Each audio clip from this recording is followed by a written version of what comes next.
he looks at me and he says, Nabil, well, why don't you accept the gospel then? And I said, David, it's because I'm 100% sure in Islam. On the way back, David asks me, he says, Nabil, we've been looking into this for quite a while. Where do you think the case for Christianity falls? From 0 to 100, if 0 was absolutely not true and 100 was absolutely true, where do you think the case for Christianity stands? I just thought about each criterion there. Well, it's 99% sure Jesus died on the cross, about 90% sure he claimed to be God, 90% sure he rose from the dead. I'm putting it at 80 to 85%, David. And he about spits out the smoothie, which is not cool because it was my car. And he looks at me and he says, Nabil, well, why don't you accept the gospel then? And I said, David, it's because I'm 100% sure in Islam.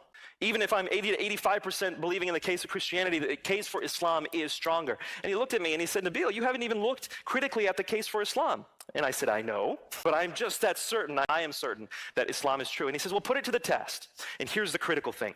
He says, test it to the same degree you tested Christianity. The same level of skepticism, apply the same historical criteria, and then tell me what you end up with. And I was very confident. I said, sure, no problem. And so I applied the same level of skepticism, historically speaking.